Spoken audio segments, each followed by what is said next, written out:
Bismillahirrahmanirrahim. Assalamualaikum warahmatullahi wabarakatuh. Alhamdulillahirabbil alamin.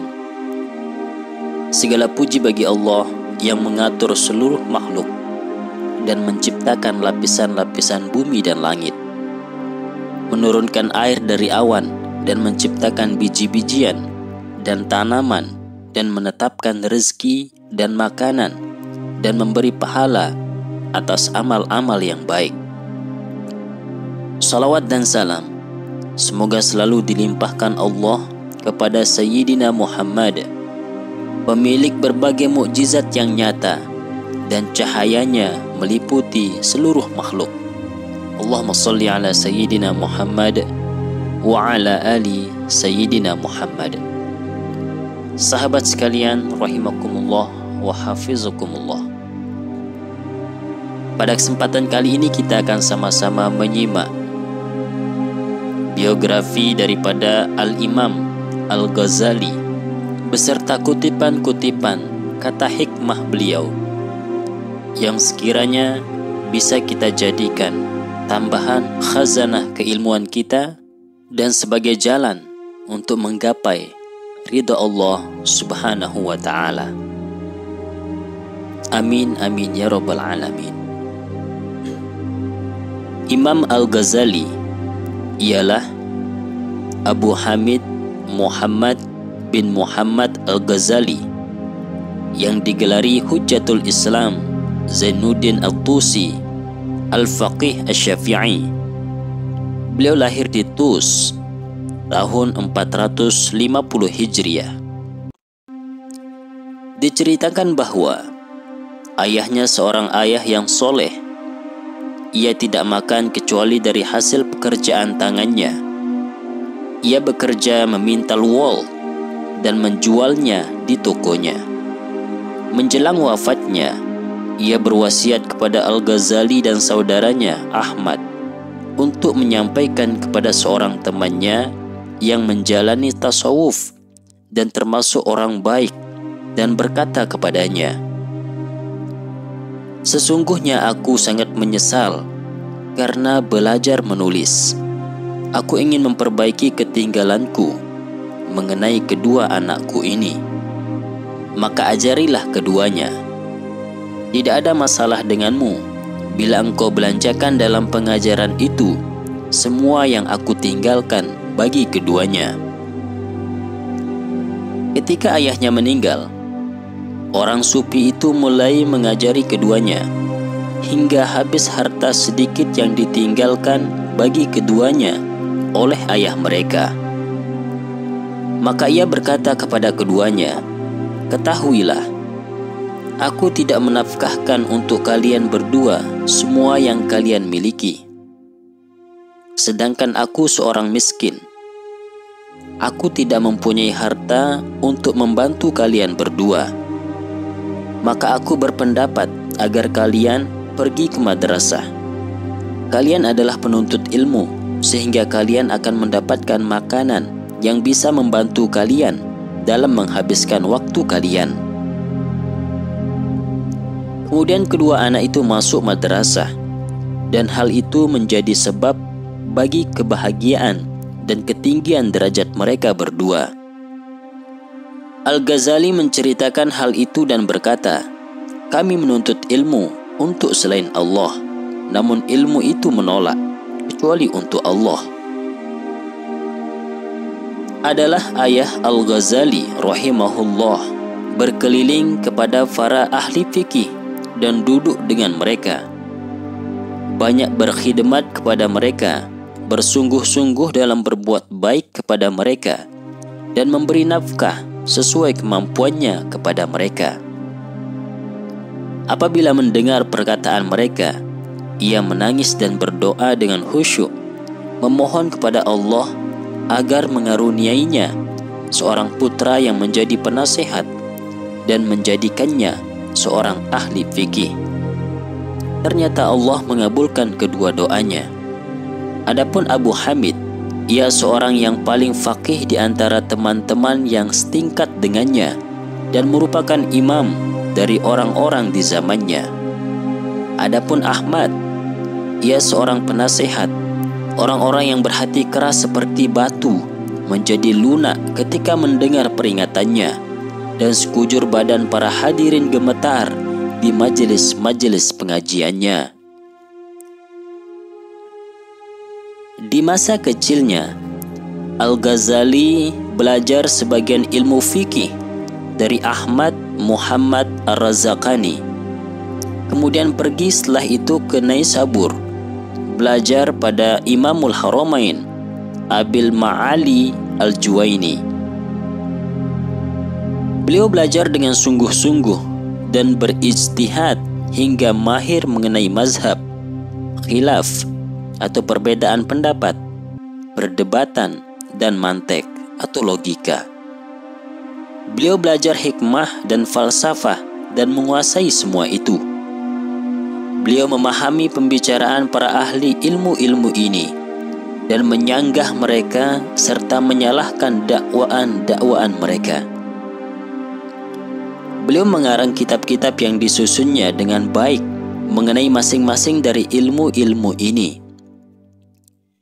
Al-Ghazali radhiyallahu anhu amat cerdas, memiliki pandangan yang tepat, daya hafal yang kuat, memiliki pengetahuan yang dalam, menyelami makna-makna, pandai dalam berdebat, dan mengemukakan hujjah-hujjah. Ketika Imamul Haramain Al-Juwaini meninggal, Al-Ghazali pergi menuju Wazir Nizamul Mulk. Majelisnya pada waktu itu adalah tempat pertemuan para ahli ilmu.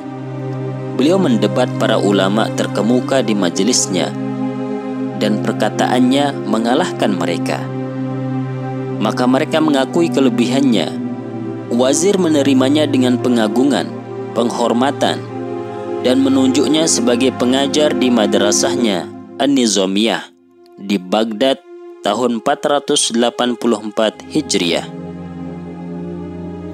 Beliau datang di sana dengan sambutan yang besar dan orang-orang menerimanya. Perkataannya berpengaruh dan kedudukannya menjadi besar hingga mengungguli kedudukan para amir dan wazir. Perkataannya yang baik, keutamaannya yang sempurna, kefasihan lisannya, candanya yang halus, dan isyaratnya yang lembut mengagumkan orang banyak dan mereka mencintainya. Al-Ghazali mengajarkan ilmu dan menyiarkannya dengan pengajaran dan fatwa dan mengarang selama beberapa waktu. Beliau mempunyai kedudukan yang besar, pangkat yang tinggi, perkataannya didengar atau diterima, namanya tersohor, dirinya dijadikan contoh, dan banyak orang datang kepadanya, hingga dirinya menjadi mulia dari setiap kedudukan, dan ia tinggalkan semua itu di belakangnya, dan pergi ke Baitullah Al-Haram di Makkah Al-Mukarramah. Beliau pergi haji di bulan Zulhijjah tahun 488 Hijriah dan menunjuk saudaranya Ahmad sebagai wakilnya untuk mengajar di Baghdad. Al-Ghazali masuk Dimashq setelah kembali dari haji pada tahun 489 Hijriah. Beliau tinggal beberapa hari di sana, kemudian pergi ke Baitul Maqdis. Beliau tinggal di sana selama beberapa waktu, kemudian kembali ke Dimashq dan beriktikaf di menara sebelah barat dari Masjid Jami', dan disitulah beliau tinggal.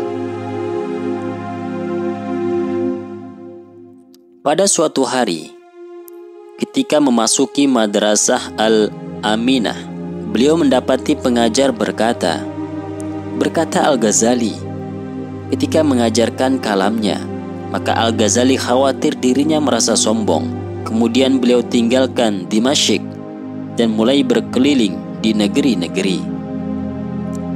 Al-Ghazali masuk Mesir dan menuju Iskandaria. Beliau tinggal di sana selama beberapa waktu. Ada yang mengatakan beliau bermaksud pergi kepada Sultan Yusuf bin Tasifin, Sultan Maghrib atau Maroko, karena mendengar tentang keadilannya. Namun beliau mendengar berita kematiannya, maka beliau meneruskan perjalanan kelilingnya di negeri-negeri hingga kembali ke Khurasan dan mengajar di Madrasah An-Nizamiyah di Naisabur dalam masa yang singkat. Kemudian beliau kembali ke Tus dan mengadakan madrasah di samping rumahnya untuk para fuqaha dan khaniqah untuk para sufi. Al-Ghazali membagi waktu-waktunya untuk melaksanakan tugas-tugas pengkhataman Al-Quran, duduk dengan orang-orang soleh, pengajaran bagi para penuntut ilmu, tekun mengajarkan sholat, puasa, dan ibadah-ibadah lainnya, hingga ia berpindah ke rahmat Allah Ta'ala dan keridhoannya. Beliau wafat di Tus pada hari Senin tanggal 14 Jumadil Akhir tahun 505 Hijriah dan umurnya 55 tahun Hijriah. Berkata Abu Faraj Ibnul Jauzi dalam kitab As-Sabat Indal Mamat, Ahmad, saudara Al-Imam Al-Ghazali berkata, pada hari Senin di waktu subuh, saudaraku Abu Hamid berwudu dan mengerjakan sholat.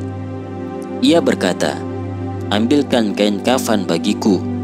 Kemudian ia mengambilkannya dan menciumnya dan meletakkannya di atas kedua matanya dan berkata, aku mendengar dan taat untuk masuk kepada Raja atau Allah Subhanahu wa Ta'ala.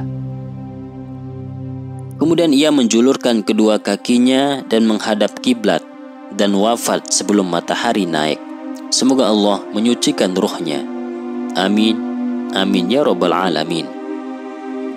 Sastrawan Abul Muzaffar Muhammad Al-Abiwardi, penyair tersohor, telah menulis syair atas kematiannya dengan bait-bait fa'iyah. Di antaranya, Madha wa a'zamu mafqudin fujitu bihi man la nazira lahu fin nasi yakhlufuhu. Telah pergi ketika aku merasa sedih atas kehilangannya orang terbesar, manusia yang tiada tandingan yang menggantikannya di antara umat manusia. Al-Imam Ismail Al-Hakimi setelah wafatnya Al-Ghazali menirukan perkataan Abi Tamam dari sebuah qasidahnya yang masyhur. Ajibtu li sabri ba'dahu wa huwa mayyit wa kuntum ra'an abqi daman wa huwa ghaib ala anna hal ayyam qad sirna kulluha ajaib hatta laisa fiha ajaib. Aku heran atas kebesaranku setelah dia meninggal, di saat aku menangis darah ketika dia tidak ada, sedangkan hari-hari semuanya telah menjadi ajaib, hingga tidak ada ajaib di dalamnya. Al-Ghazali rahimahullah telah dimakamkan di luar Tabarwan, ibu kota Tus. Semoga Allah Subhanahu wa Ta'ala selalu merahmatinya. Amin, amin ya rabbal alamin. Dan berikut adalah kutipan dari kata-kata hikmah Imam Al-Ghazali. Di antara kata-katanya yang populer dan indah ialah yang dinukil oleh Az-Zabidi yang masyhur dengan nama Murtadha dari Tabaqat Al-Munawi dalam kitabnya Iltafus Sa'adah Al-Muttaqin Bisyarhi Ihya Ulumiddin. Kata-kata itu mengungkapkan keluasan ilmunya, pengetahuan, dan pemahamannya. Cahaya ilmu tidak terhalang dari hati karena kikir dan penghalangan oleh Allah Ta'ala dari hal itu. Akan tetapi disebabkan kebusukan dan kekeruhan dan kesibukan hati. Karena hati itu seperti wadah. Selama wadah itu penuh dengan air, udara tidak bisa masuk di dalamnya. Maka hati yang sibuk dengan selain Allah, ia pun tidak dimasuki ma'rifat tentang keagungan Allah. Terangnya hati dan penglihatan terwujud dengan zikir dan tidak bisa memperolehnya, kecuali orang-orang yang bertakwa. Ketakwaan adalah pintu zikir dan zikir adalah pintu kasyaf, sedangkan kasyaf adalah pintu keberuntungan terbesar. Hati orang mukmin tidak mati, dan ilmunya di saat kematian tidak terhapus, dan kejernihannya tidak menjadi keruh. Al-Hasan mengisyaratkan kepada hal itu dengan perkataannya, tanah tidak memakan tempat iman. Apabila engkau melihat para ulama berselisih, saling mendengki dan tidak bersahabat, maka ketahuilah bahwa mereka membeli kehidupan dunia dengan akhirat, maka mereka merugi. Manusia yang paling dungu ialah orang yang paling kuat keyakinannya di antara mereka mengenai kelebihan dirinya, sedangkan manusia yang paling cerdas akalnya ialah orang yang paling keras menuduh dirinya di antara mereka. Apabila engkau melihat manusia berburuk sangka kepada Allah dan suka mencari kejelekan orang lain, maka ketahuilah bahwa ia seorang yang busuk batinnya. Adapun orang mukmin, hatinya bersih terhadap semua orang.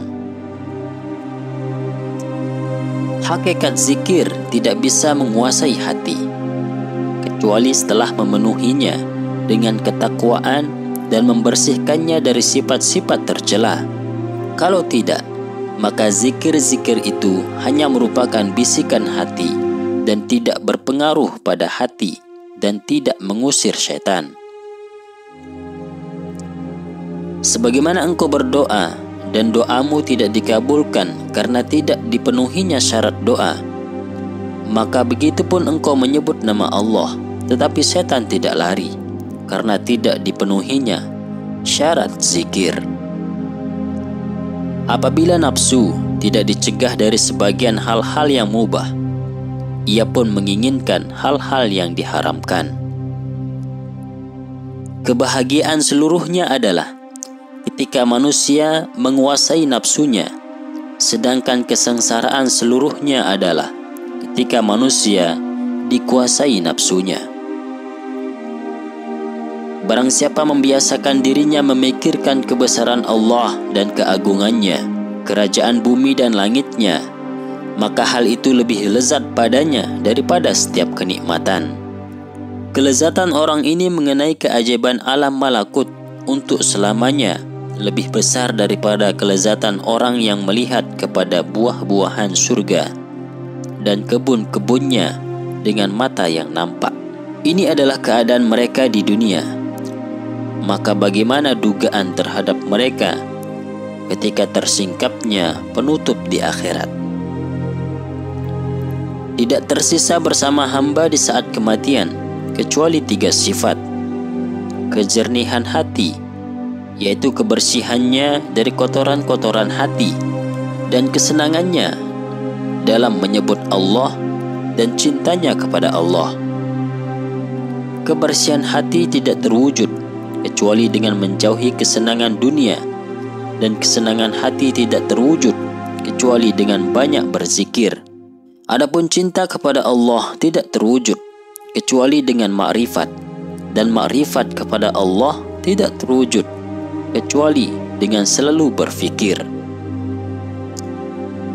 Ulama akhirat dikenal dengan tanda-tanda mereka berupa ketenangan, kerendahan diri, dan kerendahan hati. Adapun orang yang berlebihan dan larut dalam ketawa dan kasar dalam gerak dan ucapan, maka itu adalah akibat dari kesombongan dan kelalaian, dan itu adalah kebiasaan pencinta dunia.